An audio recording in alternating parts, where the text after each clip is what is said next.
अस्सलाम वालेकुम नाज़रीन, पॉलिसी टीवी पर एक और डिबेट के साथ मैं और फैसल हाजिर खिदमत है। आज हम जिस टॉपिक पर डिस्कशन करने जा रहे हैं वो है कि क्या भारत के साथ फ्लड्स के को कॉन्टेक्स्ट बनाते हुए तिजारत को बहाल किया जा सकता है या नहीं। आप जानते हैं कि अगस्त 2019 में जब भारत ने कश्मीर को, मकबूजा कश्मीर को एनेक्स किया था, तो उस वक्त पाकिस्तान ने अपने तल्लुकात भारत से डाउनग्रेड किए थे और उस सिलसिले में तिजारत पे भी पाबंदी लगा दी थी और जो कुछ हमारी जो थोड़ी बहुत तिजारत चल रही थी वो रुक गई थी। बाद में मुख्तलिफ मौके पर कोशिश की गई कि वो तिजारत बहाल हो, लेकिन रुकावटें आती रहीं जिसकी वजह से ये सिलसिला नहीं बढ़ सका। एक दफ़ा फिर ये मौजू अब ज़ेर बहस है कि क्या हमें तिजारत भारत की तरफ करनी चाहिए, और इस अब की दफ़ा जो फ्लड्स जो है हमें एक रीज़न प्रोवाइड कर रहे हैं, क्योंकि फ्लड्स की वजह से एक मुल्क में काफ़ी फूड शॉर्टेज हो चुकी है और एडिबल्स की कीमतें काफ़ी ऊपर चली गई हैं। तो हुकूमत इस बात पर गौर कर रही है कि क्या हमें भारत से वेजिटेबल्स और दूसरे फूड आइटम्स इंपोर्ट करने चाहिए या नहीं। जी फैसल, ये खासी पुरानी डिबेट हो चुकी है और ज़्यादातर हमने ये इस वक्त इससे पहले अभी से जो ये जो अब का लेटेस्ट इंसिडेंट हुआ फ्लड्स का, इससे पहले हमने नेशनल सिक्योरिटी पॉलिसी के वक्त भी देखा जब मोईद यूसुफ साहब ने जो पॉलिसी लॉन्च की थी वो, तो उसमें भी ये हुआ था कि जियो इकोनॉमिक्स को हमने बेसिस बनाना है अपनी दीगर वर्ल्ड जो भी हमारी जो दुनिया है उसके साथ एंगेजमेंट के लिए। लेकिन इंडिया एक स्पेशल केस है कि जहां पर हमने देखा कि मुसलमानों पर तो जुल्म होता ही होता है। कश्मीर जिस जो कि पाकिस्तान का एक हिस्सा है और जिस पे भारत ने कब्जा कर रखा है, वहां पर भी मुसलमानों पर बेइंतहा जुल्म हो रहा है। और अभी जब ये बहस हो रही थी मुल्क में, तो शुपैया में 5 मजीद लोगों को शहीद कर दिया गया।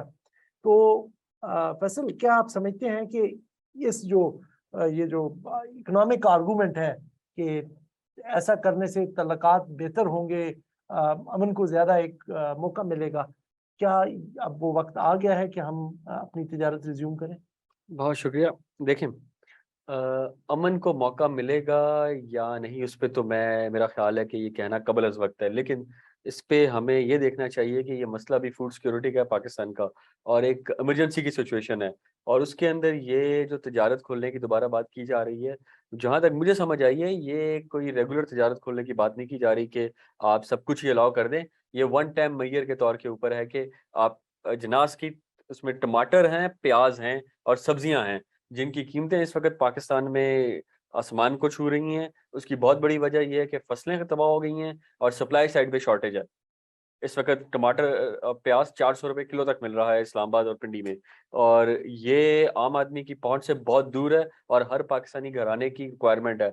अब पाकिस्तान करीब में जहाँ से ले सकता है वो एक ईरान है और एक इंडिया है, जहाँ से जल्दी से जल्दी आ सकता है। उसमें आपने ये भी देखना है, अफगानिस्तान भी है, टमाटर वहां से आ रहा है। हाँ, अफ़गानिस्तान भी है, टमाटर वहाँ से आ रहे हैं। और तो चाइना अफ़गानिस से क्या पॉसिबिलिटी?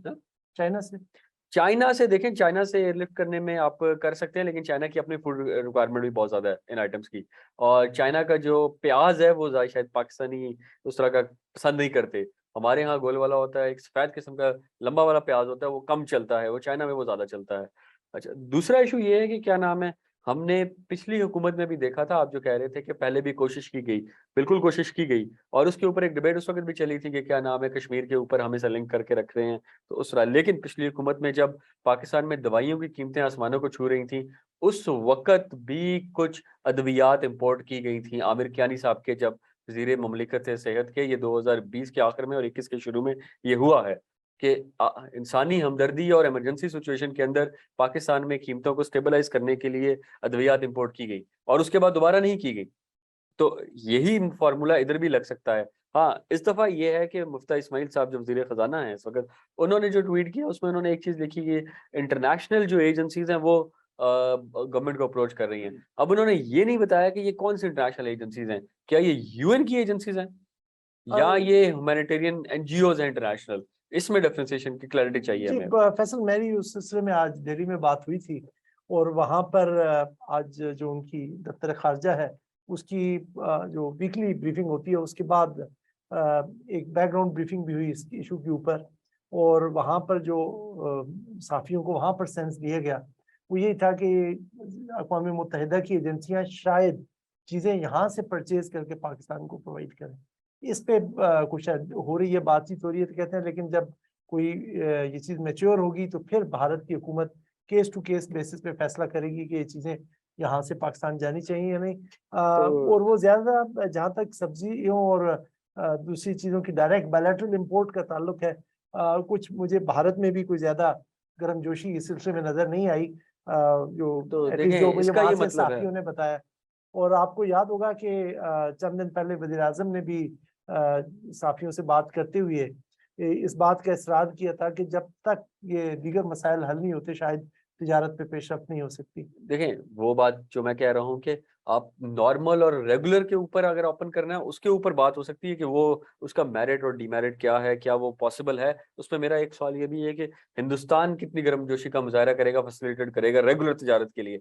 लेकिन अगर जैसे आप कह रहे हैं कि यूएन की एजेंसीज हैं जो कि पूछ रही हैं, तो फिर तो वही मॉडल है जो अफगानिस्तान के लिए यूज हुआ था कि जब अफगानिस्तान से अमदादी अशिया भारत जाती हैं, जो ट्रक्स जा रहे हैं उसमें गंदम के, वो वर्ल्ड फूड प्रोग्राम के बैनर के नीचे जा रहे हैं। और वर्ल्ड फूड प्रोग्राम ही पाकिस्तान और भारत और अफगानिस्तान तीनों के हुकूमतों के माबैन जो सा चैनल का किरदार अदा कर रहा है। इसी तरह वो काम ये यहाँ पर भी हो सकता है वर्ल्ड फूड सिर्फ फर्क है रिसिपिएंट डिफरेंट होगा, वहाँ अफगानिस्तान प्रोग्राम। रिसिपिएंट रेसिपिएंट है, डिफरेंट है, पाकिस्तान ट्रांजिट कंट्री था, हाँ यहाँ पाकिस्तान वो रिसिपिएंट है। रेसिपिएंट का आ गया। अच्छा, दूसरा इसके अंदर ये है कि हम जब भारत से तजारत को अभी ले रहे हैं, क्या हुकूमत इसको क्या दो चीजें डिबेट कर रही है कि इसको वन टाइम मैयर के तौर पे इमरजेंसी में किया जाए, जिसके लिए भारत ये कहता है वो केस बाय केस बेसिस पे देखेगा।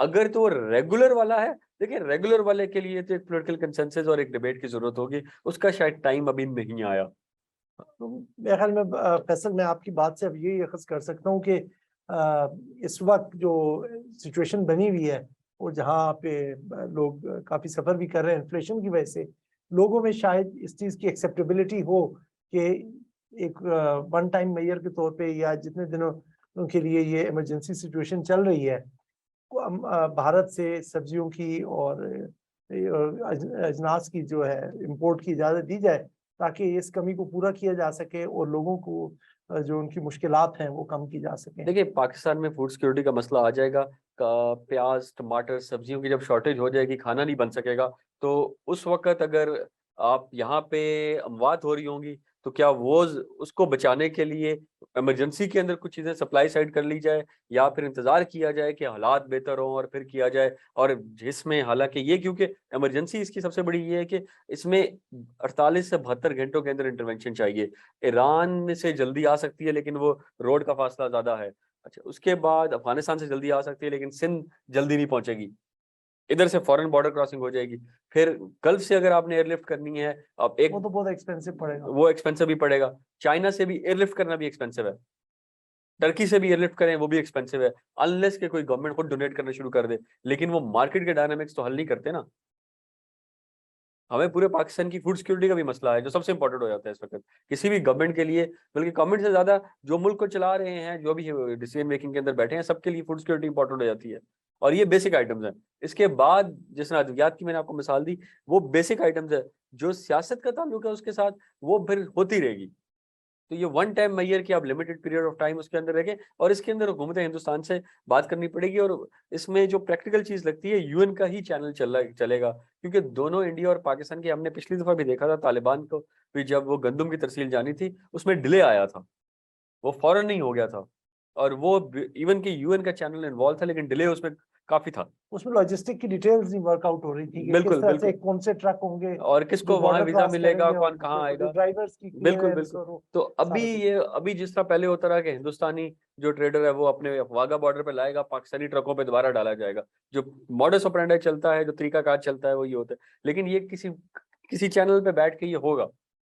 और नाज़रीन आपका बहुत बहुत शुक्रिया, एटलीस्ट हमारे इस सेगमेंट की वजह से शायद क्लैरिटी आ जाए कि वन टाइम इंडिया के साथ ये इस तरह की कोई एक्सेप्शन देने की में कोई कबाहत नहीं होगी, और बल्कि लोगों की यहाँ पर जो मुश्किलात हैं वो हल करने में मदद मिलेगी।